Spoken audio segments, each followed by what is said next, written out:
राधा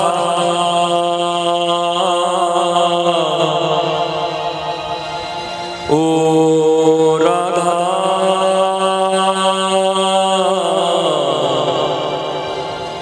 मोरी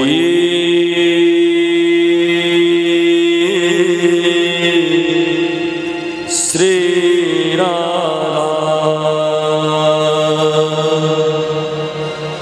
मोरी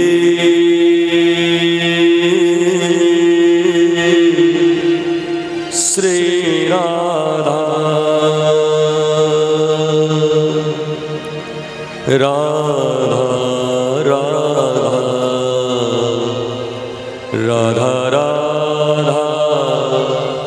राधा राधा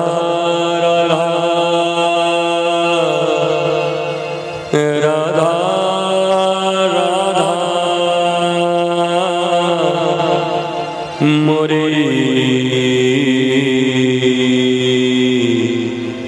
राधा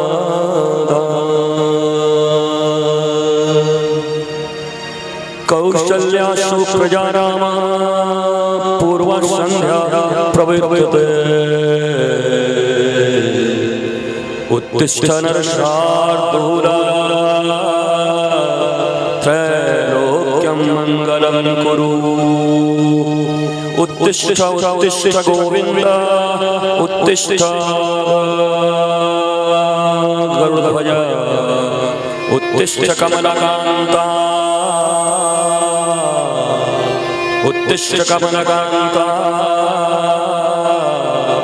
त्रैलोक्यं मंगलं कुरु त्रैलोक्यं मंगलं कुरु त्रैलोक्यं मंगलं कुरु त्रैलोक्यं मंगलं कुरु यो ब्रह्मरुद्र सुगनारद भस्म मुख्यैररक्षितो न सहसा पुरुषस्य तस्य सद्यो वशीकरण चूर्णम् अनंत सतसिं तमराधिका चरण रेणुं मनुस्मरामि तमराधिकां चरण रेणुं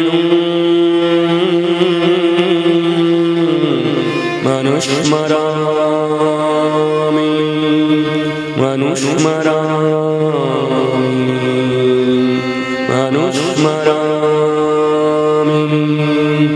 अलालम विषय वार्तया नरक कोटि विभत्सया प्रथा श्रुति कथा समो पत विभो विकैवल्यतः परेश भजनोन्नमदा यदि सुखादयः किं ततः परं मम राधिका पदरसे मनुमञ्जतु पदरसे मनुमञ्जतु मञ्जतु मञ्जतु अलम विषय वार्तया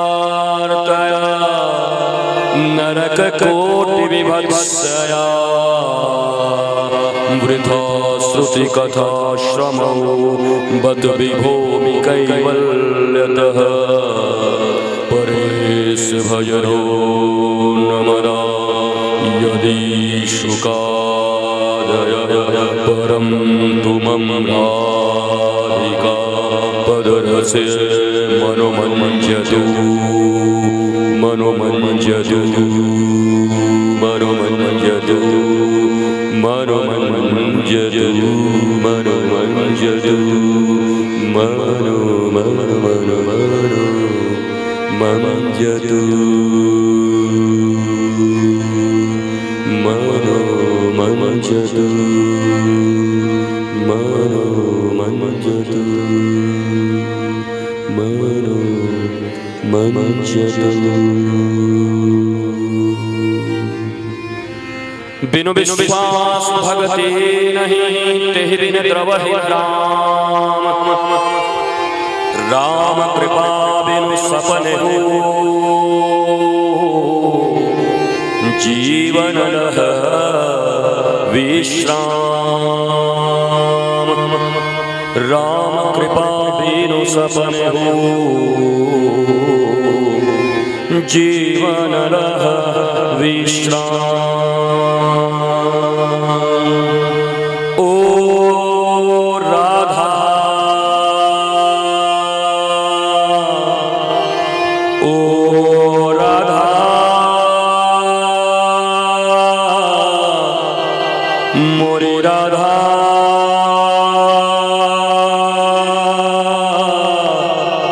राधा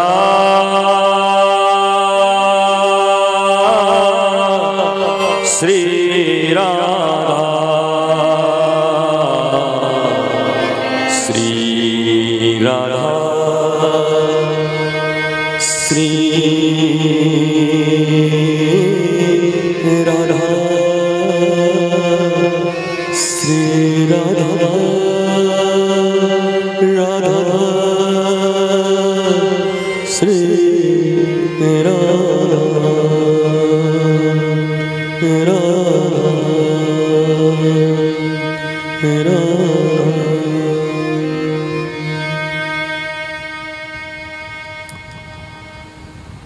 दीनबंधु कृपा सिंधु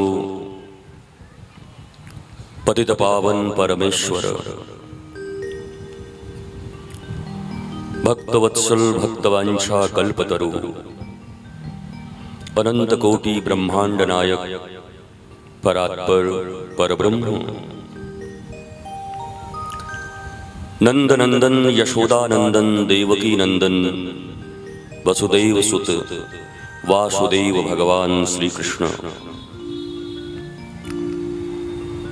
रस राशेश्वरी सर्वेश्वरी मातेश्वरी पूर्णेश्वरी करुणेश्वरी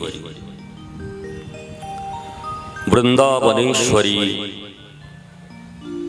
कृष्ण प्रिया कृष्ण बल्लभा कृष्ण आराधिका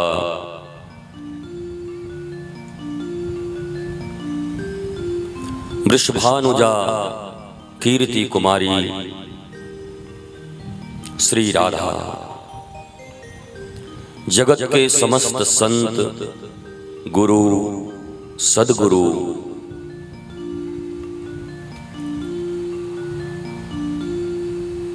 एवं आप सबों के हृदय में विराजित भगवान श्री सीताराम और श्री राधा कृष्ण का प्रत्यक्ष अनुभव करते हुए बारंबार प्रणाम अर्पित करता हूं।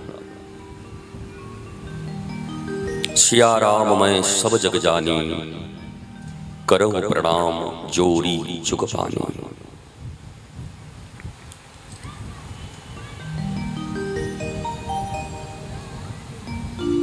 इस संसार में हरि कथा धन बल जनबल बाहुबल यशोबल तपोबल मनोबल आत्मबल इनमें से किसी बल से वो नहीं मिलता।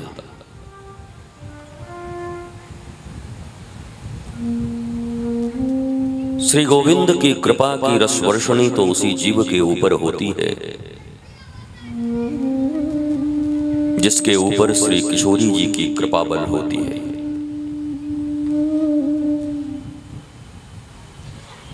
इस संसार में बहुत से काम हैं जो आप अपने बाहुबल से करते हो,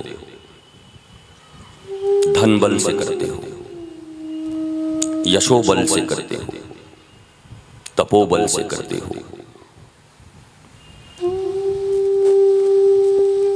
पर श्री राम कथा और श्री कृष्ण कथा सत्संग यह जब भी आपको प्राप्त होता है तो आपके जन्म जन्मांतर युग युगांतर कल्प कल्पांतर के सोए हुए भाग्य का उदय होता है।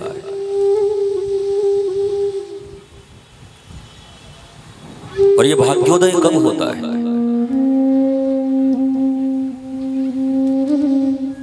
रात्रि के अंधकार में वह विकुचित कमल प्रभात में भुवन भास्कर की प्रथम आरुषि से जब विकसित हो उठता है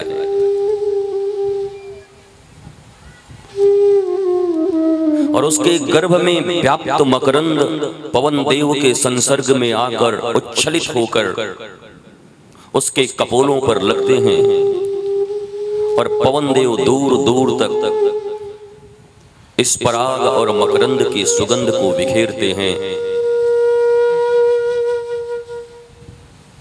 तो न जाने कितनी दूर दूर से भौरे अपने नीड़ का परित्याग करके आकर इस कमल के मकरंद का रसपान कर जाते हैं।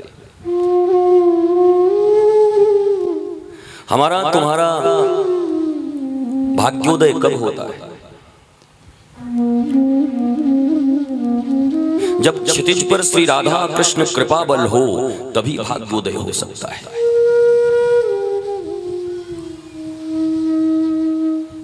इस संसार में भाग्य बड़ा या भगवान?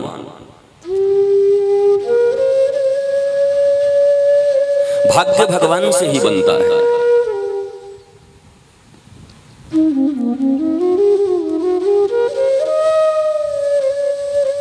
इसलिए सनातन धर्म भाग्यवादी नहीं है।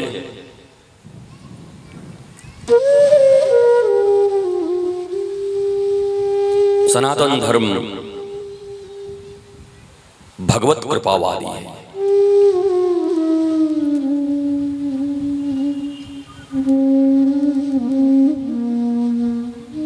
गुरुदेव सुखदेव भागीरथी के तट पर बैठकर परीक्षित को भागवती रसधारा का रसपान करा रहे हैं।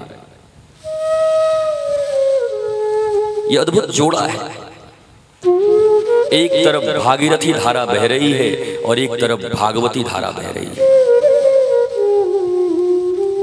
दोनों का जोड़ा है।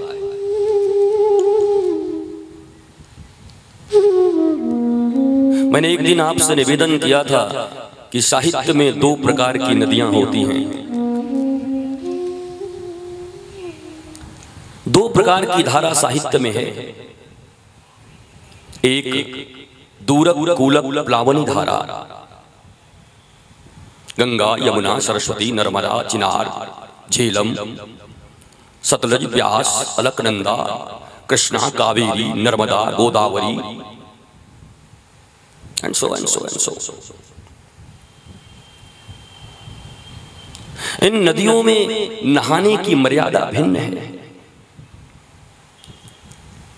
आप गंगा के किनारे जा सकते हैं, वहां पेंटिंग बना सकते हैं, पिकनिक मना सकते हैं, अपनी तूलिका को लेकर के अच्छे अच्छे चित्र उतार सकते हैं, आप ध्यान कर सकते हैं, भजन कर सकते हैं, पर आत्महत्या नहीं कर सकते। जाकर करते हुए पकड़ लिए जाओगे तो जेल भेज दिए जाओगे। ये दूरक कूलक प्लावनी धारा है जहां स्नान करने के लिए तुम्हें उस स्थान तक जाना पड़ता है। नर्मदा में स्नान करना हो तो तुम्हें जाना पड़ेगा, होशंगाबाद जाओ या गुजरात जाओ, जहां जहां से बहती है वहां जाओ। गंगा तो यहीं काशी में बह रही, यहां भी हैं, तुम्हारे यहां भी हैं, स्नान कर आओ। यमुना जाना हो तो फिर तुम जाओ, या तो संगम चले जाओ या वृंदावन चले जाओ। इन नदियों में स्नान करने के लिए तुम्हें दूर तक जाना पड़ता है। एक और नदी है आत्मक कूलक प्लावनी धारा। ये आत्मक कूलक प्लावनी धारा, ये आत्मा के किनारे से ये सलिलाएं बहती हैं। श्रीमद् भागवत, रामचरितमानस, श्रीमद् भगवद गीता, ये वो नदियां हैं जो तुम्हारे आत्मा के करीब से बहती हैं।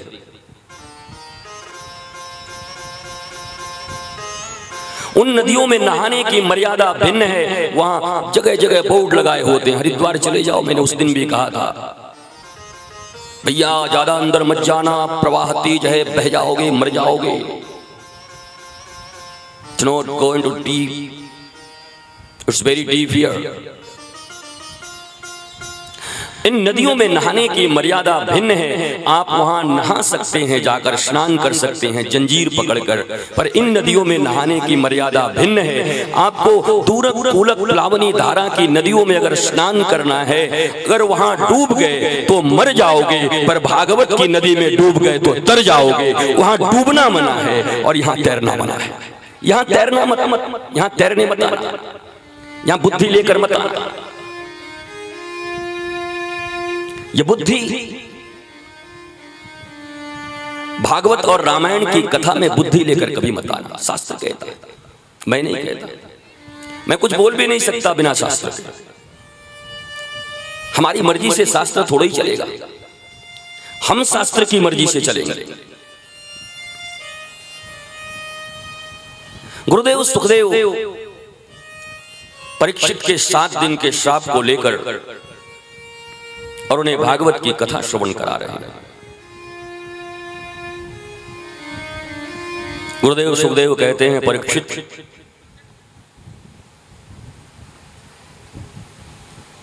इस दुनिया में सबसे बड़ी सच्चाई है मौत, पर उसके साथ एक सबसे बड़ा आश्चर्य जुड़ा है कि कोई ध्यान नहीं देता उस ओर। मौत सबसे बड़ी सच्चाई है। तुम धनवान बनो न बनो, यशवान बनो न बनो, अधिकारी बनो न बनो, इस देश के बड़े नेता बनो न बनो, इसमें शक हो सकता है, संदेह है, पर तुम मरोगे जरूर, ये पक्का है। ये श्रीमद् भागवत शास्त्र आर्ट ऑफ लिविंग और आर्ट ऑफ लिविंग मैंने तुम्हें 3 दिनों से यही लगातार समझाया है। LIVING and LEAVING। ये जीना भी सिखाता है और ये छोड़ना भी सिखाता है।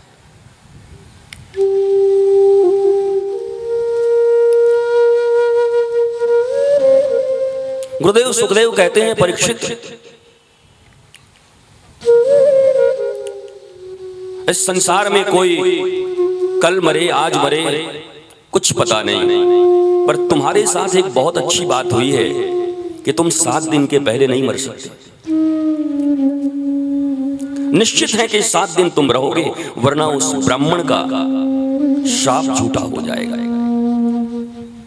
समिक मुनि के पुत्र श्रृंगी, उनके श्राप झूठे हो जाएंगे और वो झूठा हो नहीं सकता। इसलिए 7 दिन हैं तुम्हारे पास। इन 7 दिनों में तुम अपने मृत्यु की तैयारी करो। जीवन क्या है? जो मृत्यु की तैयारी नहीं करता वो जी भी नहीं सकता। मृत्यु का अर्थ ये नहीं कि तुम भयभीत रहो। भय आ गया तब तो तुम परमात्मा के हो ही नहीं सकते। जिसके जीवन में भय है वो कहां से ठाकुर का? किस बात का ठाकुर का? ठाकुर अभय है, और ठाकुर की शरणागति पाने वाले कभी भयभीत नहीं होते, वो निर्भय होते।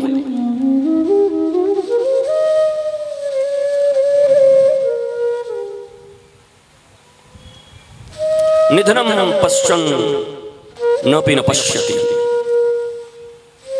मौत को देखते हुए भी जो लोग नहीं देखते, उनका इहलोक भी खराब होता है, और उस लोक की तो तुम देखे ही नहीं, गए ही नहीं। इसलिए तुम्हें ज्यादा बात करूं, मैं ज्यादा बोलता भी नहीं इस विषय में। नरक तुमने देखा ही नहीं, स्वर्ग तुमने देखा ही नहीं, ये माइस्टिक चीजें हैं। इस विषय में ज्यादा बोलना उचित नहीं समझता, क्योंकि चार्वाक भी तो यहीं पैदा हुआ है ना। ऋणम कृत्वा घृतम पवेत। जब तक रहो तब तक मस्ती में रहो, चाहे ऋण लेके क्यों न रहो। इसलिए चार्वाक के भी बहुत सारे शिष्य बैठे होंगे इस भारतवर्ष में, पर हमारा सनातन धर्म चार्वाक दर्शन से मेल नहीं खाता।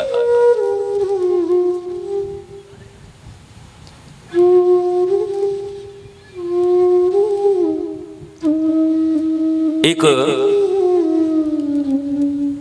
कीड़ा छोटा सा दौड़ता हुआ चला जा रहा था। उसके पीछे पीछे एक मेढक दौड़ता था कीड़े को खाने के लिए। उस मेढक के पीछे एक सांप दौड़ता था। उस सांप के पीछे एक मयूर दौड़ता था। उस मयूर के पीछे एक बाघ दौड़ता था। उस बाघ के पीछे एक शिकारी व्याधा धनुष बाण लिए दौड़ता था। इसको मारकर बाजार में इसके खाल बेचकर अपने पेट को भरूंगा। और उस शिकारी के पीछे पीछे साक्षात यमराज दौड़ रहे थे। सबके पीछे मौत दौड़ रही थी, पर सब अपने अपने प्राप्तव्य वस्तु की आसक्ति में उस मौत को न देखते हुए उस प्राप्तव्य वस्तु को पाने की होड़ में दौड़ रहे थे। उन्हें पता न था कि उनके पीछे ही मौत है। हमारी हालत भी ऐसे ही संसार है। हम इतने भाग रहे हैं, इतने भाग रहे हैं, हमें भी पता नहीं। और कई बार तुमने देखा होगा कि कई लोग वर्षों का कार्यक्रम बनाते हैं, प्लानिंग करते हैं, प्रोजेक्ट बनाते हैं और रात्रि में सोते हैं और हार्ट अटैक हो गया, चले गए। ये मृत्यु क्या है? ये मृत्यु तुम्हारे सारे जीवन में तुमने कैसी पढ़ाई की उसकी परीक्षा है। तुम पढ़ते हो ना, पढ़े लिखे लोग हो, जब 1 वर्ष तक किसी क्लास में पढ़ते हो, कक्षा में पढ़ते हो, तो उसके बाद उसका परीक्षा होता है। जरा देखें तो तुमने क्या पढ़ाई की। वैसे ये मृत्यु भी परीक्षा है जीवन की। तुमने जीवन कैसे जिया है वो मृत्यु के समय पता चलता है।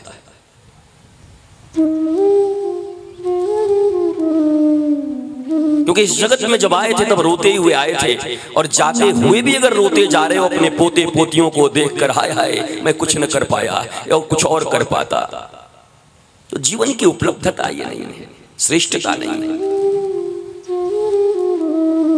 जब तुम आए इस जगत में,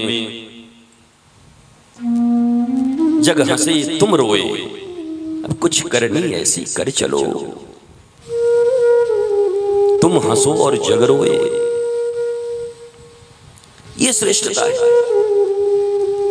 जीवन की ये उपलब्धता है।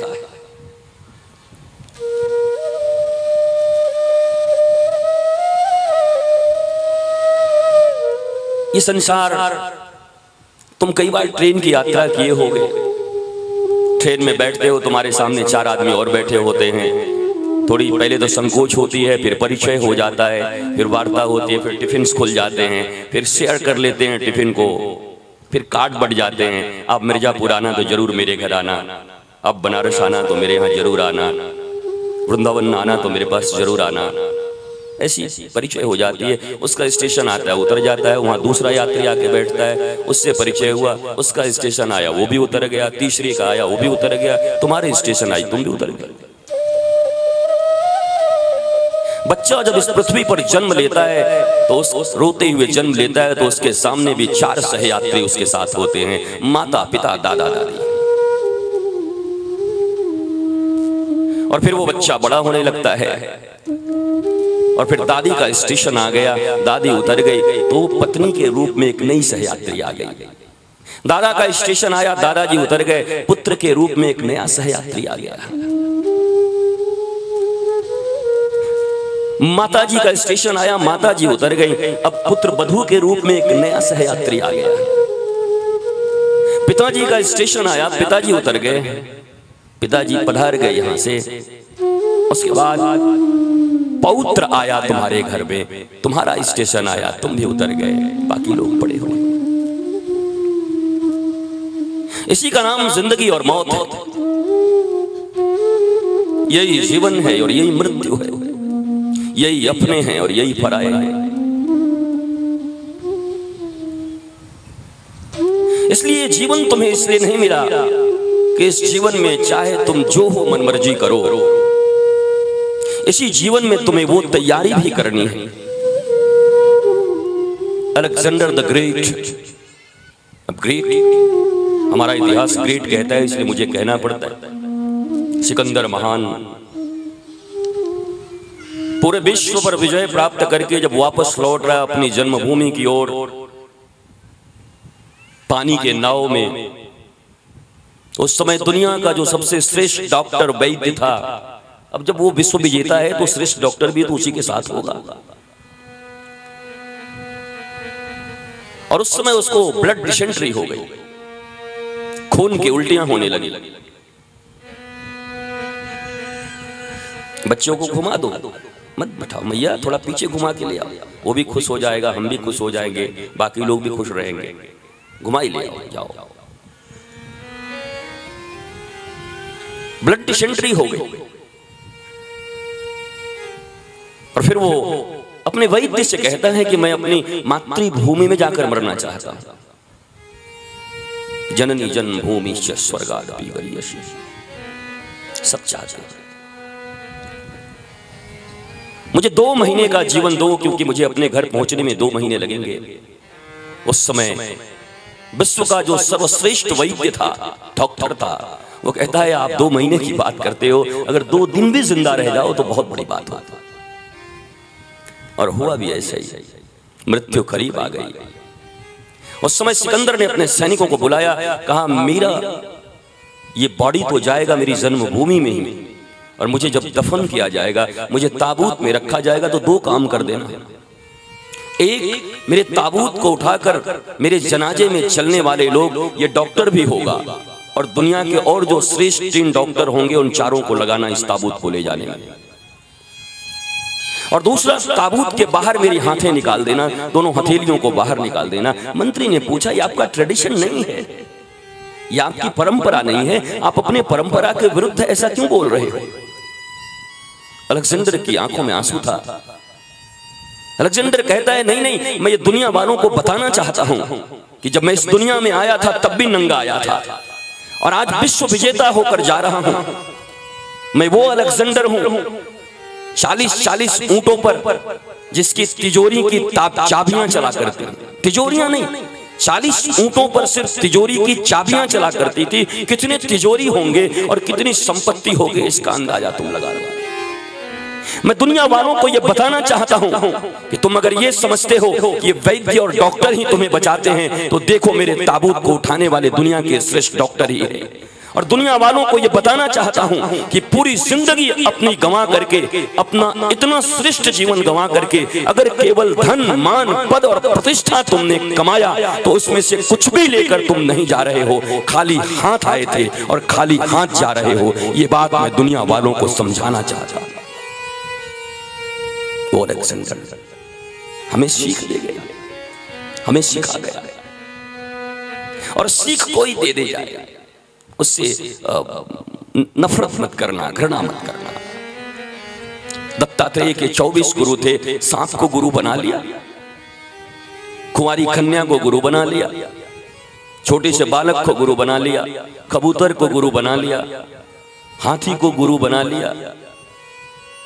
तुम्हें सीख जहां से भी मिल जाए तुम उनको गुरु बना लेना। हाँ, यह बात अलग है, अगर तुम सनातनी परंपरा में विश्वास रखते हो तो शिक्षा गुरु चाहे तो 1000 बना लेना, पर दीक्षा गुरु एक ही होना चाहिए। जैसे समर्थ श्री रामदास जी शिवाजी के गुरु जी हैं, दीक्षा गुरु हैं। विवेकानंद के दीक्षा गुरु ठाकुर रामकृष्ण परमहंस हैं। शिक्षा गुरु बहुत हो सकते हैं, जिन्होंने तुम्हें केजी में पढ़ाया, केजी टू पीजी, ये जो तुम्हारी यात्रा है केजी से पीजी तक की, उसमें जो जो तुम्हें मिले, किसी ने संगीत सिखाया होगा, किसी ने कपड़े पहनने सिखाए होंगे, किसी ने साइकिल चलाना सिखाया होगा, किसी ने गाड़ियां चलानी सिखाई होगी, वो सब तुम्हारे गुरु हैं, शिक्षा गुरु हैं। शिक्षा गुरु अनंत हो सकते हैं, दीक्षा गुरु एक ही हो सकता है, और उसे ही सदगुरु कहते हैं। अलेक्जेंडर ने हमें सिखाया कि अपने इस महत्वपूर्ण जीवन को लोभियों की तरह मत गुजारना। और यही बात आज भागीरथी के तट पर भागवती धारा बहाते हुए गुरुदेव सुखदेव 7 दिनों के बाद तक्षकनाग के काटने से जिसकी मृत्यु होने वाली है, उसको यही बात वो समझा रहे हैं। उस मौत के आने से पहले कुछ ऐसी चीजें भी कमा लो जो वहां पर भी काम आ जाए। एक राज्य में बड़ी विलक्षण पद्धति थी कि 1 वर्ष के लिए किसी एक को राजा बनाया जाता था, और समुद्र के किनारे था, समुद्र के बीच में एक टापू थी।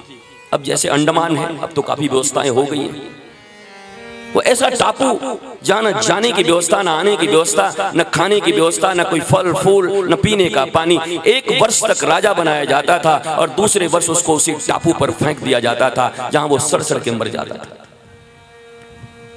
उसी राज्य में एक साधु भी रहता था। इस बार लोगों ने साधु को ही पकड़ा, सैफरन कपड़ा पहने हुए था। वैसे भी आप जानते ही हो, इस सांड जैसे लाल कपड़ा देख के भड़क जाए, आज लोग सैफरन कपड़े को देख के भड़क जाते हैं। का इसी को बनाओ, इससे पीछा छूटे, कम से कम 1 साल बाद इससे तो पीछा छूटेगा। और 1 वर्ष तक राजा बना दिया। पर ये साधु था, ये भोगी नहीं था, योगी था, दूरदर्शी था, जीवन को भी पहचानता था और मौत को भी पहचानता था, इस श्लोक को भी जानता था और उस श्लोक को भी जानता था। जिस एक वर्ष में सारे राजा भोग और विलास किया करते थे, इस एक वर्ष में उसने उस टापू को सजा और संवार दिया, पीने की पानी पैदा कर दिए, महाराज रहने के घर बनवा दिए, सड़कें बना दी, खेत बनवा दिए, खेती होने लगे, आने जाने के शिप्स एंड बोट्स लगवा दिए।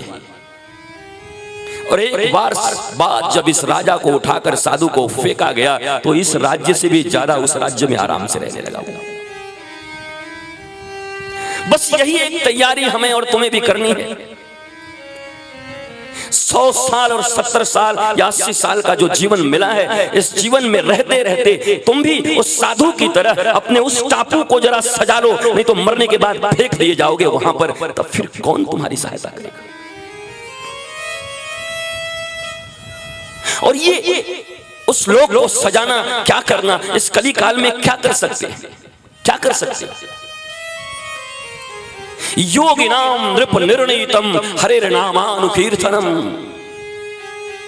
बड़े बड़े योगी, बड़े बड़े याज्ञिक, बड़े बड़े व्रतिक, बड़े बड़े अनुष्ठानिक, बड़े बड़े पुजारी, बड़े बड़े भागवती, बड़े बड़े वैदिक लोग और बड़े जितने भी तीर्थाटन करने वाले दुनिया के जितने भी लोग थे, सबका कॉन्फ्रेंस हुआ और पूछा गया इस कली काल में श्रेष्ठ कर्म क्या है। तो सारे लोगों ने मिलकर के यही कहा कि इस दुनिया में तुम कुछ नहीं कर सकते, इस कली काल में और तुमसे कुछ नहीं हो सकता। इस कली काल में अगर कुछ कर सकते हो तो एकमात्र हरे कृष्ण कृष्ण कृष्ण हरे हरे, हरे राम राम राम हरे हरे।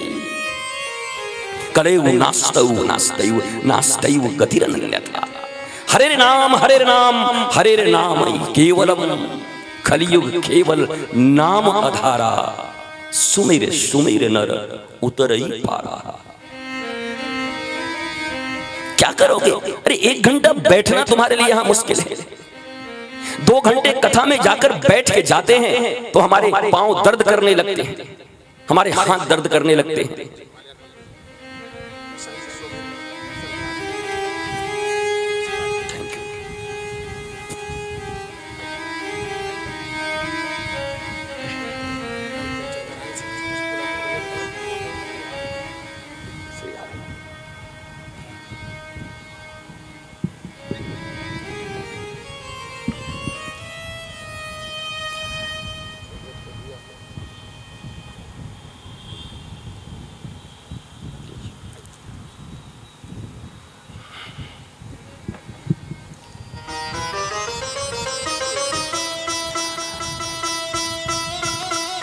योगिनाम नृप निर्णीतम हरेर नामानुकीर्तनम। देखो, कथा श्रवण करने का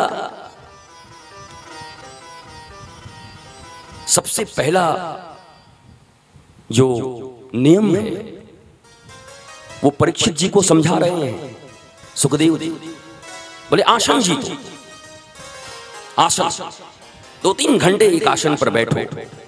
और सिर्फ बैठने के आसन नहीं, हम जब आसन की बातें करते हैं तो हमें योगियों के आसन याद आ जाते हैं, सुखासन, शीर्षासन, पद्मासन, बहुत सारे आसन।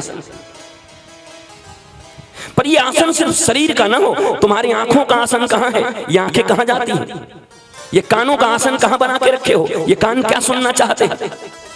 ये पांव के आसन तुम्हारे कहाँ हैं? ये पांव कहाँ जाना चाहते हैं? तुम एक एक इंद्रियों के आसन को बनाओ। अगर एक एक इंद्रियों के आसन तुम्हारे ठीक न रहे तो तुम हरि कथा श्रवण के उपयोगी नहीं हो सकते। एक गांव में एक किसान के खेत में सूखा पड़ा था और पास में एक नहर बहती थी। देखो, श्रोता शब्द कहां से आया है? श्रोता शब्द स्रोत से आया है, सोर्स, स्रोत। उस किसान के खेत में सूखा पड़ा, वो नहर गया, अपने फावड़े से एक छोटी सी नाला बना करके और वो जल लाकर अपने खेत में डाल लिया और फिर बीज डाले और सुंदर फसल उगाया उसके खेत में। ऐसे ही हमारे और तुम्हारे भी मन में आमाद, प्रमाद, आलस्य की सूखा पड़ गया है। ये मन भी सूखा पड़ गया है हमारा। ये 7 दिनों के लिए तुम्हारे नगर में ये भागवत की गंगा बह रही है, भागवत की भागीरथी गंगा बह रही है। तुम भी जाओ और अपने श्रद्धा के फावड़े से एक ऐसा नाला तैयार करो जिससे इस भागवत की गंगा से जल ले जाकर के अपने मन को सींच दो और तुम्हारे मन में भी इस गंगा के जल से, भागवत की कथा से कृष्ण प्रेम का कुसुम खिल जाए और तुम भी मस्ती और आनंद में आ जाओ। यही 7 दिनों में तुम्हें करना है और तुम कुछ नहीं कर सकते। श्रोता, श्रोता का मतलब सोता नहीं होता है। आंख से आंख मिलाकर बैठे पी रहे हैं, एक एक शब्द जो कानों में जा रहा है उसको पी रहे हैं।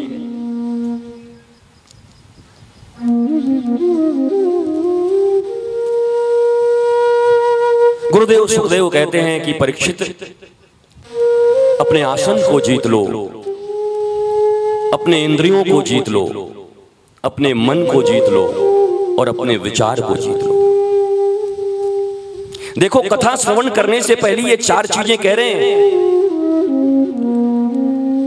और यहां बैठे हुए हम सब परीक्षित ही तो हैं। मैंने कल भी कहा था कि 7 दिनों के भीतर हमारी भी मौत होगी। सोम, मंगल, बुध, गुरु, शुक्र, शनि, रवि, इसके भीतर हमारी भी मृत्यु होगी।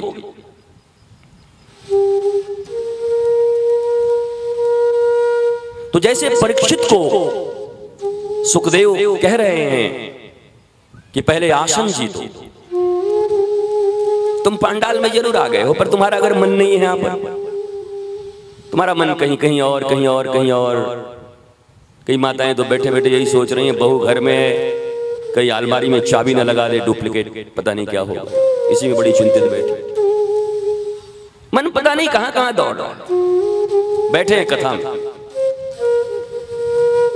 ये कथा सुनना कोई ट्रेडिशन नहीं है, कथा सुनना कोई विधि नहीं है। यहां आकर के कोई दूसरा काम करो, कुछ और देखो, कोई और चीजें हो यहाँ पर, ये बिल्कुल शोभा नहीं देती। यहाँ तुम कथा सुनने आए हो। कोई एक जगह गया तो एक माँ बोली, इस कथा में गुरुजी हमारा काम पूरा हो गया। हमने अरे भाई वही बहुत अच्छी बात, क्या संकल्प लेके बैठी थी? बोला इनका स्वेटर अधूरा था, मैंने पूरा बुन लिया। मैंने बाहर ये इतनी बड़ी कथा तेरे स्वेटर बुनने के ताई रखो तो, इतना बड़ा आयोजन तेरे स्वेटर बुनने के लिए हुआ। यहां कोई और काम करने के लिए तुम नहीं आए, यहां तुम आए हो तो सिर्फ और सिर्फ कथा सुनने के लिए। और कथा श्रवण तो वही कर सकता है जिसको ये भी पता ना हो कि आस कौन बैठा, पास में कौन बैठा, पीछे कौन बैठा, आगे कौन बैठा। बस एकांत शांति से बैठे, मैं और मेरा ठाकुर, मैं और मेरे कृष्ण। श्रोता उसी को कहते हैं। और जीवन में परिवर्तन भी उसी का आएगा, जीवन में मस्ती भी वही लेगा और कथा का आनंद भी और जीवन का आनंद भी वही प्राप्त कर सकता है जो वास्तव में यहां पर केवल ठाकुर को छोड़कर और किसी को देखता भी नहीं। हम तो पता नहीं क्या क्या देखते रहते हैं, क्या बात करते रहते हैं, उससे बात करते हैं, कब आए, कहां गए, कैसे गए, और आपका क्या खबर है। ना ना ना ना, ये फॉर्मेलिटीज का जगह नहीं है। छोड़ो, सब पीछे छोड़ो, यहां कुछ ये सब। मैं गया था एक मुंबई में या पंजाब में, मुझे याद नहीं किस आश्रम में, तो मैं हर जगह इस बात को कहता हूं कि जाकर वहां देखा तो आश्रम अच्छा था। तो बहुत सारे स्टैंड बने होते हैं, जूते का stand, shoe stand, coat stand, head stand, विदेशी भी जाते थे। सामान का अलग स्टैंड है तुम्हारा। ऐसे कई स्टैंड बने हुए थे। आश्रम के मुख्य द्वार पर ईगो स्टैंड लिखा हुआ था, ईगो, EGO स्टैंड। वैसे थोड़ी बहुत कॉन्वेंट में मैं भी पढ़ा हूं, तो थोड़ी बहुत इंग्लिश जानता हूं। तो मैं फिर भी यार बोला, ये ईगो स्टैंड, ये आश्रम का नाम है क्या है, मुझे कुछ समझ नहीं आ रहा। तो उस आश्रम के एक शिष्य थे, उनसे मैंने पूछा, इस संसार में न जानते हो तो पूछ लेना श्रेष्ठकर है। कई लोग तो पूरी जिंदगी अज्ञानी इसीलिए बने रह जाते हैं कि पूछेंगे तो हमको अज्ञानी ना समझ लें कि मैं ये भी नहीं जानता। अरे 2 मिनट के लिए अज्ञानी बनने से अगर पूरी जिंदगी की अज्ञानता मिट जाती है तो इतने अहंकारी क्यों? पूछो संतों से, श्रेष्ठ जनों से, जो नहीं आता उसको पूछो। हम पूछना ही भूल गए और पूछते भी हैं तो ऐसी वाहियात बात। 6 दिन 7 दिन कथा करके गला फाड़ करके जाओ, 8वें दिन भी आके यही पूछेगा प्रणाम करके दुकान नहीं चल रहा। ये क्या बात है?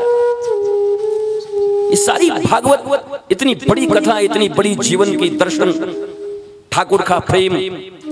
तुम ये भी समझ गए कि दुनिया से बड़ा दुनिया बनाने वाला होता है। अगर दुनिया की कोई भी वस्तु तुमको चाहिए तो दुनिया बनाने वाले से तुम्हें प्रेम करना ही पड़ेगा। तो तुम ये नहीं पूछते कि मुझे गोविंद से कैसे प्रेम होगा, ये नहीं पूछते कि श्री राधा के चरणों में मेरी प्रीति कैसे होगी।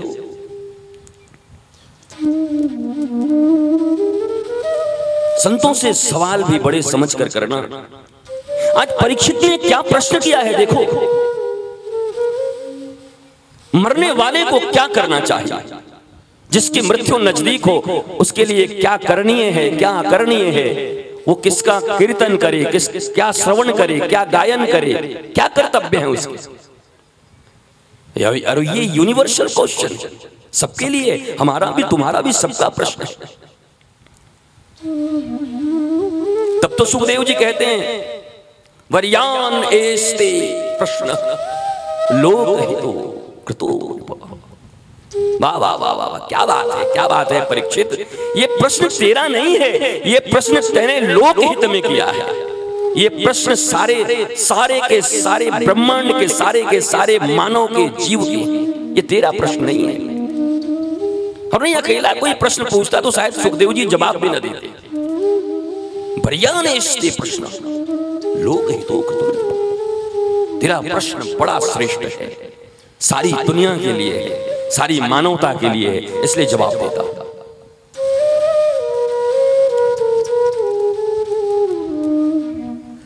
तो मैंने पूछा उनके शिष्य से ये कौन सा स्टैंड है। तो उन्होंने कहा आप इंग्लिश नहीं जानते। मैंने मैं थोड़ा बहुत जानता हूं, बोला तो साफ लिखा हुआ है। क्या? बोला ईगो स्टैंड है। जैसे आप किसी आश्रम में, किसी मंदिर में, किसी श्रेष्ठ के घर में, देवालय में जाने से पहले जूते उतारते हो, पैर धोते हो, हाथ धोते हो, सामान रखते हो, चमड़े के बेल्ट हटाते हो। कहा ये मेन गेट है हमारे आश्रम का, यहाँ लिखा हुआ है ये जूते चप्पल ये सब तो उतारो ही, पर यहाँ पर अपने ईगो, अपने अहंकार को भी यहाँ टांग करके तब आश्रम और मंदिर के भीतर जाना। तब तो परमात्मा तुम्हारे ऊपर प्रसन्न होगा, नहीं तो गुरु और परमात्मा तुमसे कोई बात नहीं करेंगे। इसलिए तुम करो ईगो, अपने अहंकार को टांगो।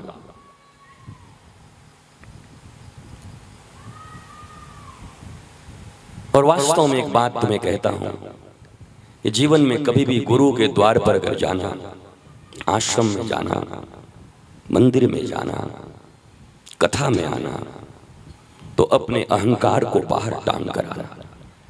तुम कौन हो, कितने बड़े हो, क्या हो, इससे कोई मतलब मत रखना, नहीं तो तुम चूक जाओ। तुम फॉर्मेलिटी कर लो। और ये यही जगह है जहां पर फॉर्मल नहीं बनना, यहां नॉर्मल होके रहो। अगर यहां भी व्यवहारिकता आए, यहां भी व्यवहारिकता निभाने के लिए आए हो, तो अब जीवन में आचार विचार सीखने कहां जाओगे? अब कौन सा द्वार बचा है? इसलिए देखो आश्रमों का नियम, लंगर चलते हैं, तुम IAS हो, IPS हो, नेता हो, मंत्री हो, ठेले चलाते हो, रिक्शे चलाते हो, कौन हो, कोई फर्क नहीं पड़ता। एक लाइन में बैठकर एक पंगत में खाओ, लंगर कहते हैं उसको। तुम्हारा अहंकार झुकना चाहिए। अहंकारी कभी ठाकुर को प्राप्त नहीं कर सकता। ये ईगो बड़ा खतरनाक है। कई बार मैंने बता भी दिया है, ये ego Ego means I, and I is always capital. Whether you put it in front, in the middle, or at the end, it's always capital.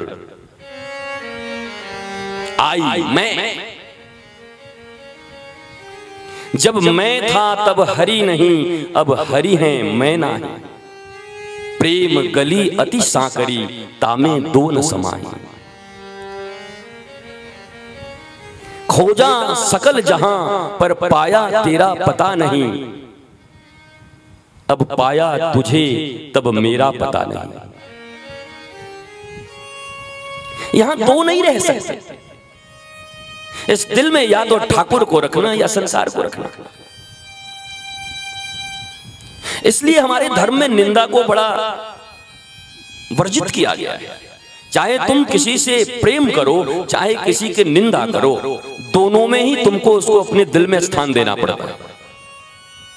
किसी की निंदा भी करनी होगी तो तुमको दिल में पहले उसे स्थान देना पड़ेगा। अपने दिल में उसको बुलाओगे तब तो निंदा करोगे। इसलिए निंदा सबसे खतरनाक है। छोड़ दो, कौन क्या कर रहा है, कैसे कर रहा है, उससे क्या मतलब तुमको। तुम ठाकुर को अपने दिल में रखो। जैसे ही किसी की निंदा के लिए सोचोगे तो वो निंदा वाला व्यक्ति तुम्हारे दिल में आ जाएगा और ठाकुर बाहर चला जाएगा। वो ठाकुर को निकाल देगा। इसलिए साधक को कभी इन सब पचड़ों में नहीं पड़ना चाहिए। प्रपंचों में किसने क्या किया, कहां किया, कैसे किया, लिव इट यार। तुम्हें क्या करना है, तुम क्या करना चाहते हो, तुम क्या पाना चाहते हो।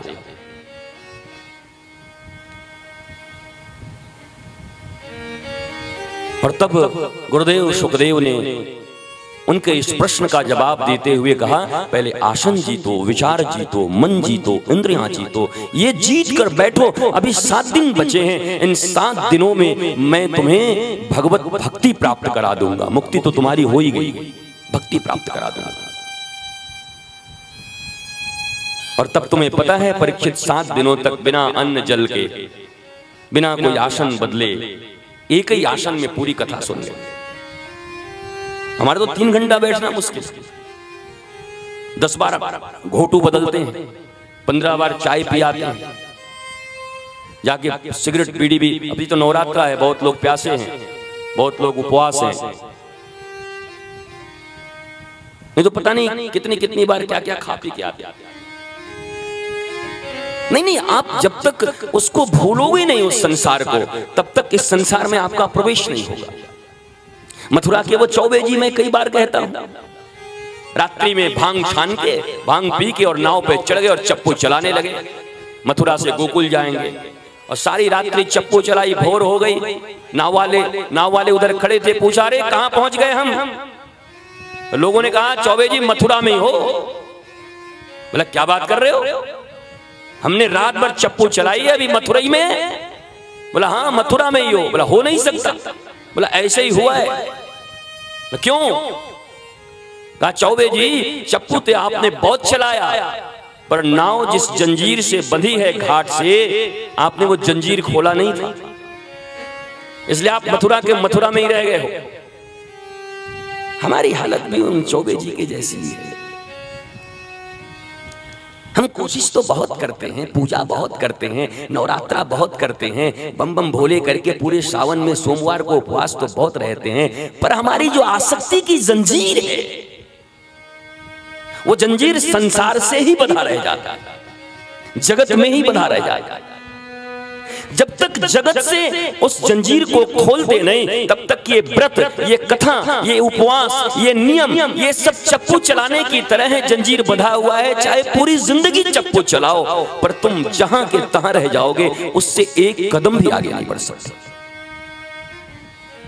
इसलिए मैंने कई लोगों के जीवन में देखा है, इतने व्रत करते हैं, इतने त्योहार, इतने अनुष्ठान, इतनी पूजाएं, इतने तंत्र, इतने मंत्र, इतने मंदिर, इतना डोरा बांधना, इतना अनुष्ठान, पता नहीं ये पूजा, ये कथा, लेकिन उनके जिंदगी में लेश मात्र परिवर्तन नहीं आता। वही घर में लड़ाइयां, वही पुत्र का न मानना, पति से झगड़ा होना, पड़ोसियों से कचकच होना, उधार में डूब जाना। और वो कहते हैं मैं 20 साल से पूजा कर रहा हूं, मेरी ये हालत है। मैं भी चौंक जाता हूं यार, क्या ठाकुर पावरलेस हो गया है क्या? आज पावर खत्म हो गई क्या उसकी? बात वो नहीं, जरा गंभीरता से सुन लो। तुम्हारे काम की चीज है। अरे तुम्हारा एक नाम लेना ही काफी है, एक बार राम कह लेना ही काफी।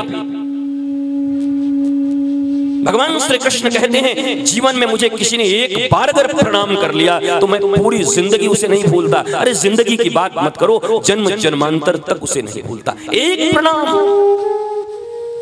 और हमने बचपन से लेकर के आज तक लाखों प्रणाम किए, उसके बाद भी श्री कृष्ण हमारी सहायता नहीं करते, श्री कृष्ण हमारे साथ खड़े नहीं। हमें ऐसा प्रतीत होता है कि हमने जितने भी प्रणाम किए हैं वो फिजिकल एक्सरसाइज थी, वो कसरत थी। झुक जाना, बैठ जाना, पांव छू लेना, ये सब कसरत थी। हमारा दिल तो अभी भी किसी न किसी घर के द्वार से, कहीं बेटे में, कहीं बेटी में, कहीं पत्नी में, कहीं रुपए में, कहीं पता नहीं कहां जंजीर वहां बंधी थी और सर झुक रहा था कृष्ण के मंदिर में। न हम वहां के रहे न हम यहां के रहे, दुविधा में दोनों गए, माया मिली न राम। इसलिए एक भी प्रणाम करना हो तो उस समय अपने जंजीर को काट दिया गया। मुझे ताज्जुब है, मैंने कहा मैं 7 बजे से कथा करूंगा, 7 बजे आया तो 2 लोग थे यहाँ पर। मैं 2 दिनों से आपकी बहुत चर्चा कर रहा हूं कछुआ की, पर आज मैंने देखा कथा के प्रति आपका वो जो एक रेस्पेक्ट होता है, एक जो आदर होता है संतों के प्रति, वो आपने नहीं सीखा था। कितना कमा लोगे इन 3-4 दिनों? अरे जब 40-45 सालों में कमा के आज भी हाथ पसारने की नौबत है, आज भी पाई पाई जोड़ रहे हो, आज भी तुम्हारी वही स्थिति है, तो इन 3-4 दिनों में और क्या अरबपति बन जाओ, क्या कर लो? वो हमारी आदत है, ये कथा सुनने का नियम नहीं है, माफ करना। व्यासपीठ पर गुरु आकर बैठ जाएं, संत बैठ जाएं, और जब सब हो जाए तब तुम वहां से चलो अब कथा सुन लेते हैं। ये कथा तुम्हारा, जब तुम्हारी शरणागति ही नहीं है, तुम्हारे पास इतने भी संस्कार नहीं है, तुम जब इतना भी प्यार नहीं रखते हो, तुम जब इतना भी उनके प्रति समर्पण नहीं रखते हो कि वो आए तो हम खड़े हो करके और उनको प्रणाम करके उनका स्वागत करें, तुम क्या कथा सुनो? ये कौन सी कथा है? इसलिए मैं तो आज जिद करके 7 बजे आया, ये गाड़ी लेकर भी नहीं आए थे। मैं बहुत गुस्सा हुआ, क्रोधित हुआ। मैं 7 बजे बोला हूं, 7 बजे जाऊंगा। अरे जैसे तुम 7:15 में आ सकते हो, वैसे 6:45 में नहीं आ सकते, 15 मिनट पहले। कथा के पहले कथा की पात्रता चाहिए, कथा के पहले कीर्तन करना चाहिए। हृदय में जो दिन भर 24 घंटे से कलमश पड़े हुए हैं, दुकान में, बाजार में, संबंध में, शादी में, ब्याह में, उसके साथ फोन पर बातचीत, वही मन लेके यहां चले आते हो, क्या कथा सुनो? नौटंकी हो जाएगी 7 दिनों की, प्राण हमारे और चले जाएंगे। इसलिए कथा श्रवण का यह विधि नहीं है। श्री सुखदेव जी बता रहे हैं परीक्षित को, परीक्षित अगर कथा सुनना चाहता है तो पहले आसन जीत ले, और उसी समय एक आसन पर बैठ गए परीक्षित। बोला आसन पे तो बैठ गया, अब हिलेगा नहीं, पर तुम्हारी आंखें कहां हैं, मन कहां है, बुद्धि कहां दौड़ रही है, कान क्या कुछ और सुन रहे हैं क्या? और जब संपूर्ण तरीके से परीक्षित आसन लगाकर बैठ गए, तब जाकर गुरुदेव सुखदेव ने कथा का आरंभ किया। 2 दिन गुजर गए, तुम्हें भी ऐसा होना था, तुम भी ऐसे आकर बैठने थे आसन लगा करके, तब तो भागवत की भागीरथी धारा यहां बह सकती है। मुझे क्या है मेरे मित्रों, मैं 7 से 10 तक तुम्हारे लिए सेवा में उपलब्ध हूं, मैंने वचन दिया है तो रहूंगा। पर ये कथा आपके काम नहीं आएगी। ये श्रद्धा का अभाव। क्या हुआ? भगवान शंकर के साथ सती गई कथा सुनने के लिए, और उस समय बाबा तुलसीदास क्या लिखते हैं? संग सती जग जननी भवानी। जब कथा सुनने आ रही थी तो जग जननी भवानी लिख दिया, और जब जाने लगे तो लिखे सुनी महेश। श्रोताओं के लिस्ट से सती का नाम काट दिया गोस्वामी तुलसीदास ने, होगी भवानी। तुलसीदास नहीं, कोई नहीं, मैं नहीं बोल सकता। कथा का अपमान किया है, काट दिया, नाम नहीं लिखूंगा आपका, आप भवानी रहो चाहे कोई रहो।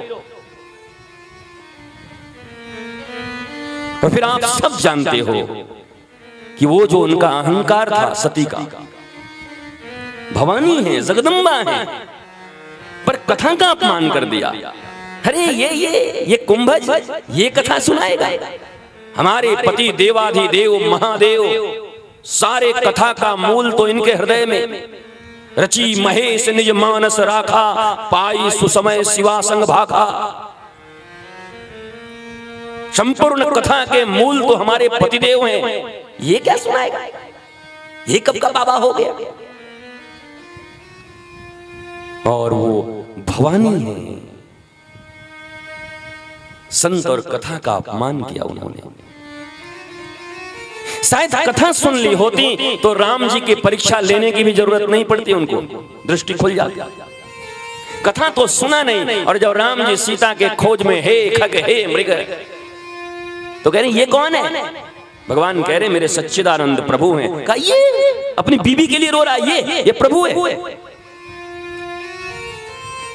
ये शिव पार्वती सती, ये सब कथाएं हमें क्या सिखा रही हैं? जरा इन पर गौर करो। ये जो भी सिखा रहे हैं हमें करने के लिए सिखा रहे हैं। और फिर जब संत का अपमान किया, कथा का अपमान किया, पति का अपमान किया, फिर उन सती को क्या करना पड़ा? तुम भले ही कह दो कि योगाग्नि में अपने शरीर को भस्म कर दिया, पर आज की भाषा में उसे आत्महत्या ही तो कहा जाएगा। आग जल रही थी, उसी में कूद पड़ी, हवन कुंड में कूद पड़ी, इसको क्या बोला जाएगा? बोलो बोलो। शास्त्र है इसलिए सजा कर लिखते हैं, योगाग्नि में शरीर भस्म कर लिया। प्योर सुसाइड, आत्महत्या है। और ये केवल कथा के अपमान के कारण, संत के अपमान के कारण।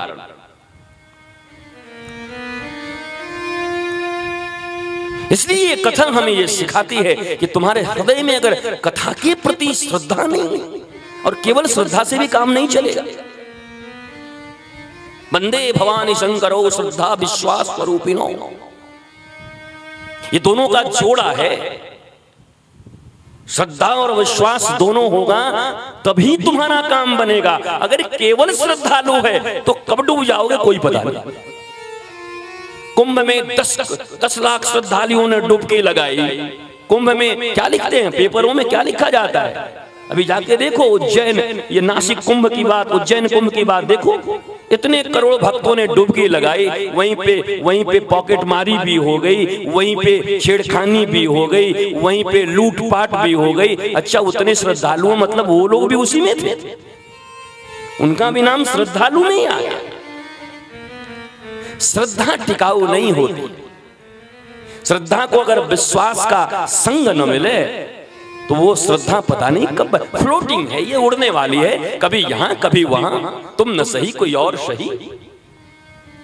श्रद्धा को विश्वास का संग चाहिए। भोले बाबा विश्वास के स्वरूप है, इसलिए तो वैष्णवा नाम यथाशंभो, और किसी को नहीं बोला। क्यों? विश्वासी जो है वही वैष्णव है, अविश्वासी श्रद्धालु वैष्णव नहीं हो सकता।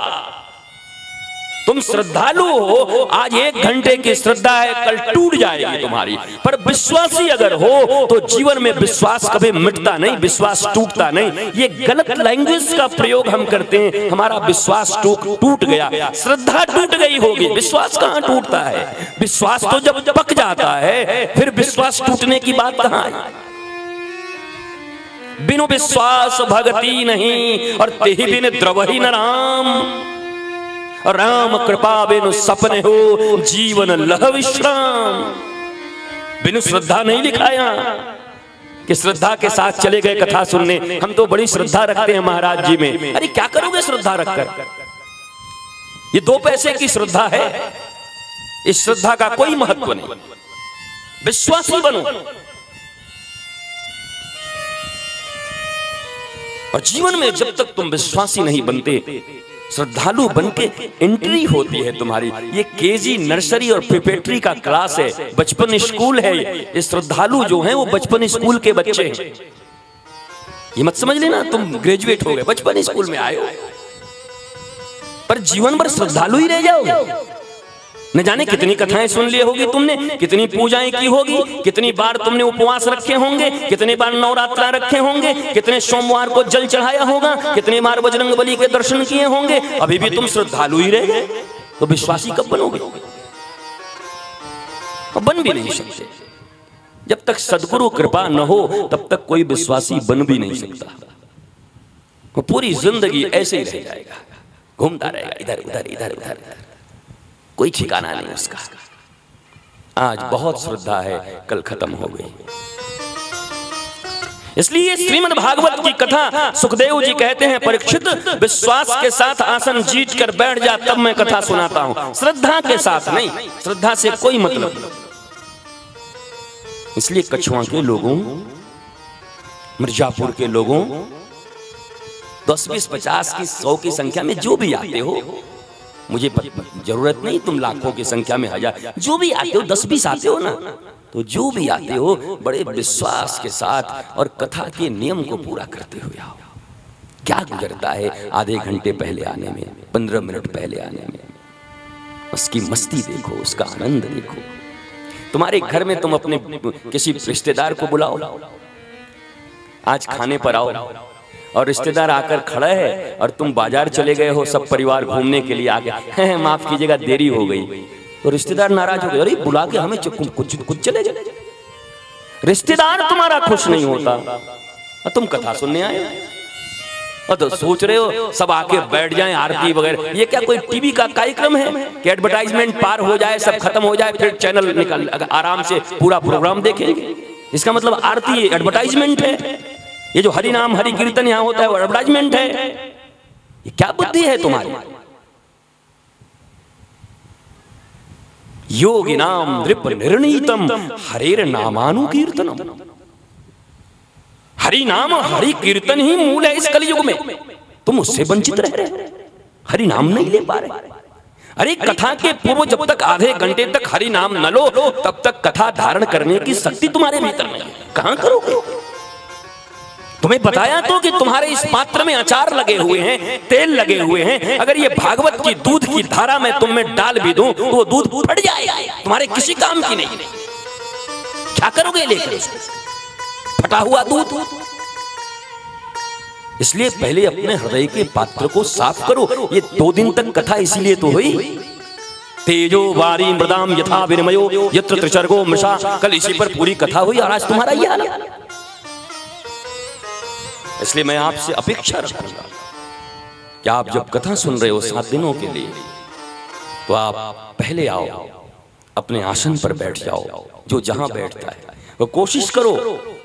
कथा का एक नियम है, 7 दिन अगर एक आसन पर बैठ के सुन सको तो बड़ी अच्छी बात। आज जहां बैठे हो कल भी वहीं बैठ जाए, लड़ाई मत करना, कोई बैठ जाए तो प्रणाम कर लेना, पर कोशिश करना कि अपने उसी भूमि पर बैठकर 7 दिनों तक कथा श्रवण कर ले। बहुत बड़ा साइंस है इसके पीछे, आध्यात्म है इसके पीछे। पहले से आकर बैठे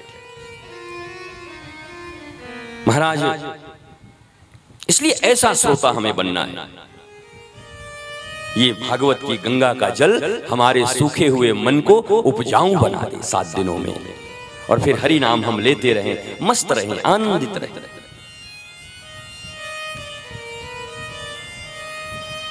दिव्य अपूर्व भाव से द्वितीय स्कंध में भागवत के महात्म, मतलब ये जो 12 स्कंद है ना, ये इसमें ये 2 जो हैं, प्रथम को अधिकार कहा जाता है, अधिकार लीला है प्रथम स्कंद। बहुत सारे नामकरण है, सर्ग विसर्ग। 10वां वल्लभाचार्य जी के अनुसार निरोध, 11 स्कंद मुक्ति, और 12 महाराज आश्रय। द्वितीय स्कंद सबसे छोटा है, उसमें भी थोड़ा सृष्टि की बातें आई हैं जो तृतीय में आती हैं, तो द्वितीय को ज्यादातर कथाकार उसको हनुमान कूद लगा देते हैं, क्योंकि वही बातें फिर तृतीय में आएंगी, तीसरे स्कंद में। महाराज देखो, विदुर जी और उद्धव जी का मिलन हुआ ज्ञान गुदड़ी क्षेत्र में, वृंदावन में। भगवान श्री कृष्ण धराधाम को छोड़कर अपने गोलोक चले गए हैं। महाभारत का युद्ध समाप्त हो गया है और दोनों का मिलन होता है। जब दो संत मिलते हैं तो सत्संग होता है। दो जुआरी मिलेंगे तो जुआ होगा, दो शराबी मिलेंगे तो प्याले टकराए जाएंगे, दो कामे मिलेंगे तो नारी और पुरुषों की चर्चा होगी। जो जैसा होता है वैसे ही चर्चा होती है। दो संतों का मिलन हुआ, एक उद्धव और एक विदुर। विदुर महात्मा हैं और उद्धव तो साक्षात भगवान श्री कृष्ण के भाई हैं और उत्सव मूर्ति। भगवान श्री कृष्ण जहां नहीं जा सकते, उद्धव वहां कृष्ण बनकर जाते हैं। कृष्ण ही हैं, उद्धव कृष्ण ही हैं। दो ऐसे महात्माओं का मिलन हुआ ज्ञान गोदड़ी क्षेत्र में, वृंदावन। और दोनों मिले तो दोनों गले मिले, चर्चा होने लगी, बचपन की बातें होने लगी। श्री कृष्ण ऐसे करते, वैसे करते, वो करते। विदुर जी पूछ रहे हैं, विदुर जी को ये पता नहीं कि महाभारत खत्म भी हो गया, दुर्योधन सब मारे भी गए, श्री कृष्ण भी अपने धाम चले गए। जब ये सूचना दिया है तो बहुत फूट फूट कर रोए हैं विदुर जी। अच्छा देखो, विदुर जी कहां गए थे? विदुर गए थे तीर्थाटन में। जब तीर्थ में जाओ, मंदिर में जाओ, कथा में जाओ, यहाँ सबरा परिवार उनको मर मरा के खत्म हो गया, पर विदुर जी को पता भी नहीं है। तीर्थाटन तो ऐसे ही होता है साहब। 2 दिन के लिए वृंदावन जाते हैं, जाने से पहले गुरुजी हम लोग आ रहे हैं, थोड़ा हमारा रूम ठीक करवा दीजिएगा, एसी रहेगा तो बड़ा अच्छा होगा, स्टेशन कोई भेज दीजिएगा। वे मैनेजर बना के रखा हमको, तेरा मैनेजर हूं मैं। अपने गुरु को अपना मैनेजर समझता है। ये तेरी श्रद्धा है, ये तेरा विश्वास है अपने गुरु और संतों के प्रति। पर क्या करें, रुपए की ऐसी महानता है कि चूंकि रुपए दे दे करके जमीन खरीदवाए हैं, रुपए दे दे करके आश्रम बनवाए हैं, तो वहां भी दादागिरी करते हैं अपने गुरु के ऊपर में भी। धन्य है वो गुरु भी और धन्य है शिष्य भी। ऐसे ही और वहां जाकर गुरुजी थोड़ा हमारे रूम में टीवी, क्योंकि हम न्यूज वगैरह थोड़ा ज्यादा देखते हैं। अभी 2 दिन के लिए वृंदावन जा रहा है और तो टीवी की इतनी जरूरत है तुझे?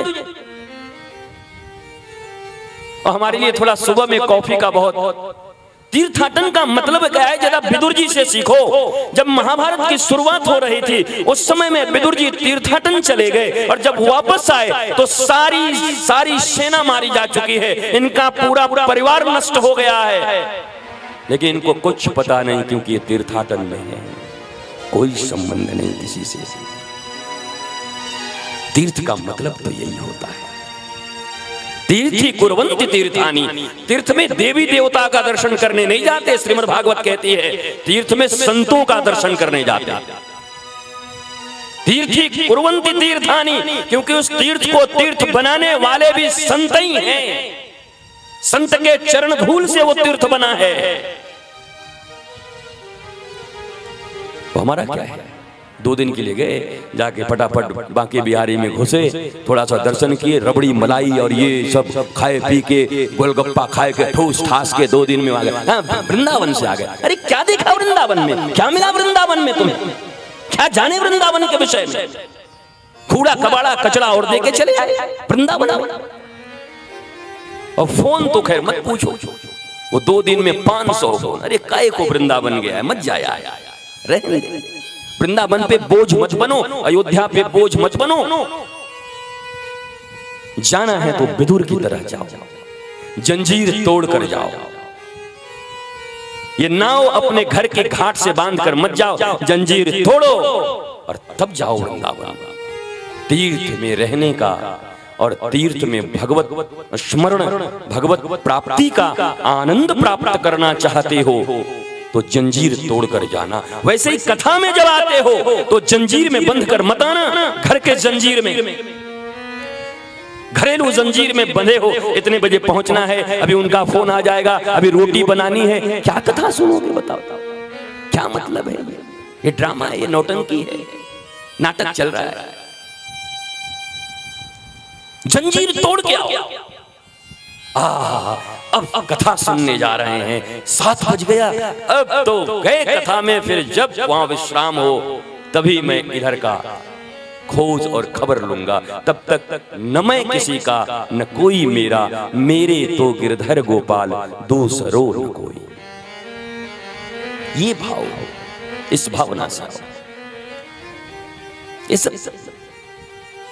बहरहाल छोड़ो, कथा बहुत है, अगर मैं इसी पे चर्चा करूं तो आप कथा ही रह जाएगी यार। पर ये कथा ही है, भागवत ही है। गुरुदेव सुखदेव यही तो समझा रहे हैं परीक्षित को, जो मैं तुम्हें कह रहा हूं। वो संस्कृत की भाषा में कह रहे हैं और मैं तुम्हारी भाषा में कह रहा हूं।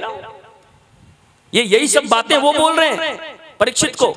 परीक्षित सब छोड़ के आ गया, अभी भी मन में कोई बात तो नहीं है, पत्नी तो नहीं है, जन्मेजय का याद तो नहीं आ रहा। सब पूछ रहे हैं कथा सुनने का अधिकारी है कि नहीं है। ऐसे थोड़ी सुना देंगे गुरुदेव सुखदेव। अलक्षलिंगो ब्रह्मनिष्ठ पुरुष हैं।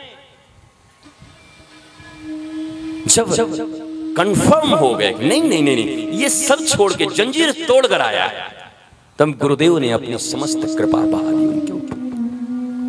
7 दिनों में तो ऐसी भक्ति की गंगा बहा दी कि भूल गया परीक्षित की मेरी मौत होनी है। अभी तुम आगे सुनोगे कि परीक्षित पूछ रहे हैं कि मेरे दादा दादी की शादी कैसे हुई थी, थोड़ा बताइए तो। और सुखदेव जी ताज्जुब है, आज 5वां दिन है, 2 दिन के बाद ये मरने वाला है, 6ठा दिन है, और ये मस्ती में कह रहा दादा दादी की शादी कैसे हुई थी। मतलब अर्जुन और सुभद्रा, भगवान कृष्ण की बहन और अर्जुन का विवाह। और तब बड़ी सुंदर कथा सुनाई, वो बाद में आएगा, मैं तुम्हें सुनाऊंगा। प्रसंग बस आ गया तो मैंने कह दिया। ऐसी मस्ती, जिसको मरना है उसको इतनी मस्ती है, क्योंकि उसने जंजीर तोड़ दी, किसी जंजीर में नहीं बंधा हुआ है। और कथा श्रवण का अधिकार उन्हीं को है मेरी मैया, जो जंजीर तोड़कर यहाँ बैठे। 3 घंटे तक आकर जंजीर तोड़कर बैठा कर मस्त हो। घर में कह दिया करो कोई भी बात हो मुझे मत कहना, मैं 3 घंटे के लिए कथा सुनूंगा। और अकेले तो आना ही नहीं चाहिए, पकड़ के ले आया कर। शादी विवाह में पार्टी में तो दोनों जाते हो, बच्चे भी जाते हैं, खूब रसगुल्ला मलाई उड़ाते रहते हो। और कथा में आना है तो कभी वो नहीं आया मुंह फुला के, कभी वो नहीं आया। और कई पति देव लोगों का तो यही है, हमारी पत्नी जाती है, धर्म का काम मैंने उसको जिम्मा दे दिया है, बाकी काम हम कर रहे हैं। अबे दुनिया में मैंने आज तक नहीं सुना। धर्म का काम उसको दे दिया, जरा खाने का काम भी उसी को दे दे। वही पराठा खाए, वही रोटी खाए, तुम आराम से मुंह में ये लगा करके जैसे बैल के जाप लगे रहते हैं, सो जाओ। सोने के लिए भी उसी को कह दो कि तू 12-14 घंटे सो ले, आज मुझे सोना नहीं है। सोओगे खुद, खाओगे खुद। दुनिया में ये काम प्रॉक्सी नहीं होते, बहुत से काम प्रॉक्सी नहीं हो सकते। शयन, भोजन, मैथुन, आहार, ये प्रॉक्सी नहीं होते। ऐसे ही भजन भी प्रॉक्सी नहीं होता। तुम्हारे बदले में कोई कर दे तो शंकर जी तो सुन ही लिए थे, तो फिर सती को क्यों पाप लग गया? चलो पत्नी है सती, अर्धांगिनी है, न सुन पाई तो शिवजी तो सुन लिए थे ना, तो दंड क्यों भोगना पड़ा सती को? जगजननी भवानी को न भोगती। पतिदेव सुन के आए थे, कुछ नहीं होगा। पत्नी सुनेगी अपने लिए, तुम सुनोगे अपने लिए, बच्चे सुनेंगे अपने लिए। यहां कोई रिश्तेदारी नहीं चलती। भजन खुद करना पड़ेगा, भोजन खुद करना पड़ेगा, सोना खुद पड़ेगा। इसलिए ये भी एक भ्रांति फैली हुई है हमारे यहाँ। पूजा पाठ का जिम्मा हमने श्रीमती जी को दे दिया। वाह वाह वाह वाह, क्या डिपार्टमेंट, जैसे लग रहा है दुनिया के मालिक तुम ही बैठे हो। तुम डिपार्टमेंट बांट दिए और डिपार्टमेंट वो संभाल रही है। तुम्हारे बांटने से तो पूरा ठाकुर जी चलते हैं। ये मूर्खता है तुम्हारी, मूर्खता है, अज्ञानता है तुम्हारी। कभी शास्त्र को समझे नहीं, कभी संत के पास गए नहीं, सदगुरु के चरणों में कभी प्रणाम नहीं किया, तो ऐसी भाषा बोल सकते हो, दूसरी भाषा तुम्हारे पास रहेगी भी नहीं। इसलिए कथा श्रवण के उपयुक्त बनो। जितासना, जितेंद्रिय, जितसंग, इंद्रियों को जीतो, आसन की जीतो, संग को जीतो, संगति को।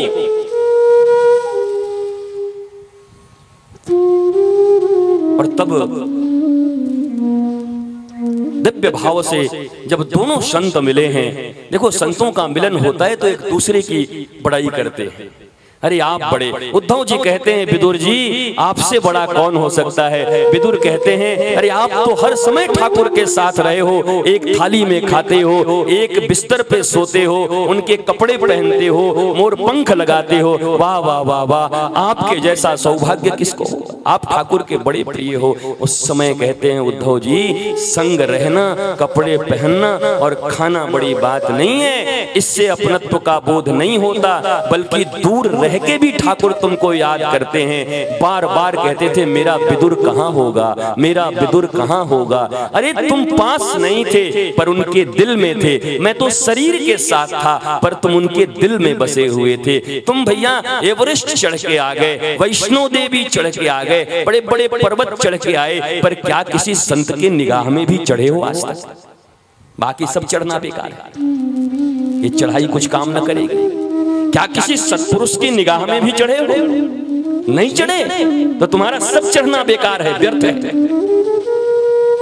पास रहने से क्या होता है? सूफी कितना अच्छा कहता है, जब दरार दीवार में हो तो दीवार गिर जाती है, और दरार दिलों में हो तो दीवार खड़ी हो जाती है। एक ही घर में दीवार खड़े हो जाते हैं, एक कमरे में खड़े, अरे एक बेड पे खड़े हो जाते हैं पति पत्नी के बीच में, अगर दिल में दरार हो। इसलिए कितने पास रहते हो, कितने नजदीक रहते हो, ये बड़ी बात नहीं है। उनके हृदय में रहते हो कि नहीं, उनके दिल में रहते हो कि नहीं, उनकी यादों में रहते हो कि नहीं। इसलिए हे विदुर आप श्रेष्ठ हैं। भगवान जब भागवत धर्म का ज्ञान दे रहे थे तब उन्होंने कहा कि मेरा विदुर जब आएगा तो उसे भी ये भागवत का ज्ञान बता देना, मैत्रेय को कह देना, उनको ज्ञान बता देंगे। विदुर रोने लगे, वाह वाह वाह वाह, ठाकुर जाते समय मुझे याद किया, मुझे दासी पुत्र को।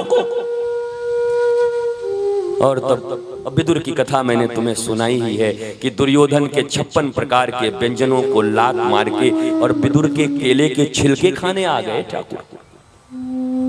8 दिनों का सड़ा हुआ केला और उसके भी छिलके भी सड़े हुए, काले और पीले, उस छिलके को खा रहे हैं ठाकुर मस्ती से। भावग्राही जनार्दन, ठाकुर तो केवल भाव के ग्रहण करने वाले। और ऐसे विदुर महात्मा और चरण पकड़ के रोने लगे, मुझे बताओ मेरे ठाकुर ने मुझे क्या कहा है। उस समय उद्धव जी ने कहा ना ना ना, मैं नहीं बता सकता। देखो उद्धव जी यहाँ ज्ञान दे रहे हैं कि प्रवचन करना सबके बस की बात नहीं है और नहीं करना चाहिए। उद्धव तो भाई हैं कृष्ण के, उद्धव तो इतने नजदीक हैं कृष्ण के, उद्धव को ही तो सारा ज्ञान दिया है अपने जीवन के अंतिम समय में श्री कृष्ण ने। उद्धव तो किसी को भी प्रवचन कर सकते थे, कहते नहीं मेरी परंपरा नहीं है प्रवचन करने की, इसलिए मैत्रेय मुनि वहां थे। ठाकुर ने कहा मैत्रेय मुनि इनको सुनाएंगे, नहीं सुनाया उद्धव जी। ऐसे जैसे तैसे नहीं बैठ सकते व्यासपीठ पर, बैठ के जैसे तैसे प्रवचन नहीं कर सकते। आपकी परंपरा है कि नहीं, आपने निधिध्यासन किया है कि नहीं। उद्धव जैसा सरीखा ज्ञानी, बृहस्पति का एकमात्र शिष्य हैं, ठाकुर जिसको अपने हृदय से लगा के रखते हैं, वो भी प्रवचन करने के अधिकारी में नहीं करूंगा। और तब उद्धव जी चले गए चरण पादुका लेकर। आप सब जानते हैं बद्री धाम, वहां जाकर के तपस्या कर रहे हैं। और विदुर जी चले गए मैत्रेय मुनि के आश्रम में, और मैत्रेय मुनि के आश्रम में जाकर प्रश्न पूछा है विदुर जी ने कि मुझे एक प्रश्न का उत्तर चाहिए। अब देखो ये संत जब प्रश्न करते हैं ना तो अपने लिए नहीं करते, हमारे लिए तुम्हारे लिए करते हैं। कहा क्या, कौन सा प्रश्न है। कहते हैं विदुर जी कि इस दुनिया में जितने भी मनुष्य हैं, जितने भी प्राणी हैं, वो सब कर्म तो सुख के लिए करते हैं, पर उनको दुख क्यों मिलता है। अब बताओ ये प्रश्न विदुर का है या तुम्हारा हमारा है। इस दुनिया में हर प्राणी कर्म करता है सुख के लिए, पर कितने मजे की बात है यारों कि मिलता उसको दुख है। पूछ लो, आप दिल जानो पराई हाल, अपने ही दिलों से पूछो ना।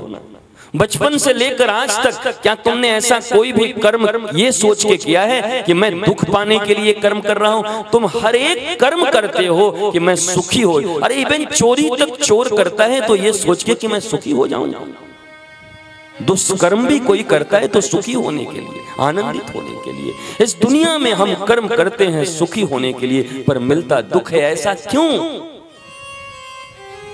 मैत्रेय जी प्रसन्न हो गए। वाह वाह वाह वाह विदुर जी, आपने ये प्रश्न अपने लिए नहीं किया है। वास्तव में प्रश्न देखो, अब प्रश्न केवल ये रामायण, ये महाभारत, ये गीता और ये भागवत, ये जितने भी शास्त्र हैं, ये प्रश्नों के बाद ही आए हैं। जीवन में सत्प्रश्न अगर तुम्हारे पास होंगे तो सत्पुरुष तुम्हें नया शास्त्र पैदा करके दे देंगे। मैंने पहले दिन कहा था 5,500 वर्ष से भारतीयों को कोई प्रश्न करना नहीं आया।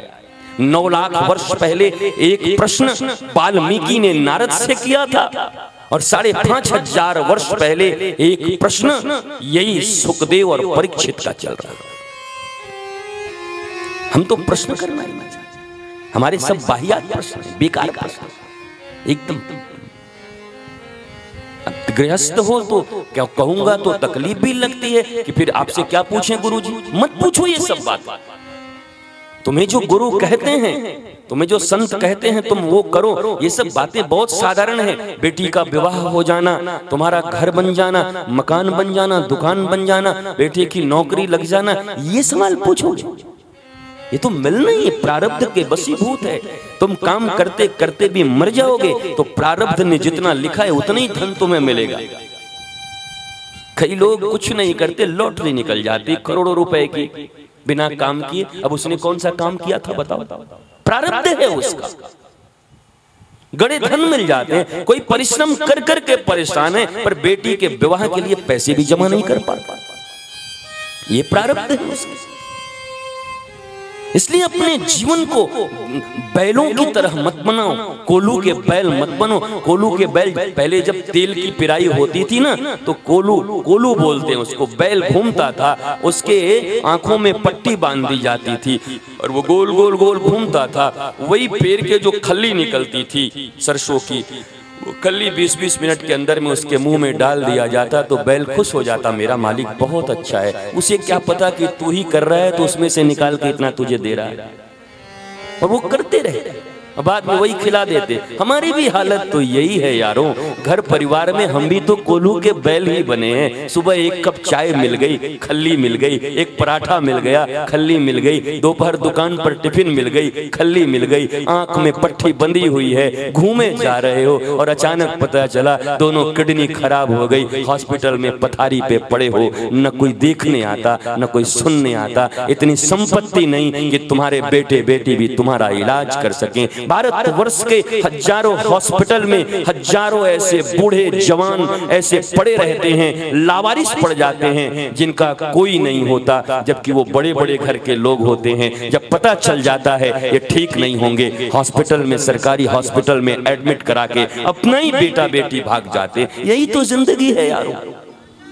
इसके लिए तुम करते हो, इसके लिए आप खल्ली खा खा के और कोलू के बैल बने हुए हो। अरे वो करो, उसके लिए मना नहीं करता, पर ये इस राजा की तरह, इस साधु की तरह इस जिंदगी में जरा उस लोग के लिए भी तो कोई कमाई कर लो। सिकंदर से बड़े तो नहीं बन जाओगे, उससे ज्यादा तिजोरी की ताबियां तो नहीं मिलेंगी, फिर चलेते जाओगे बिना हाथ में सिक्का लिए। तो उसकी क्या तैयारी की है? ये भागवत मृत्यु की तैयारी सिखा रही है कि यारों उसकी तैयारी शुरू कर दो। और वो तैयारी जब तक नहीं करते तब तक जिंदगी में भयभीत रहोगे, जिंदगी की मस्ती तुम्हें नहीं मिल सकती। जो मौत के लिए तैयार रहता है जीवन वही जी सकता है।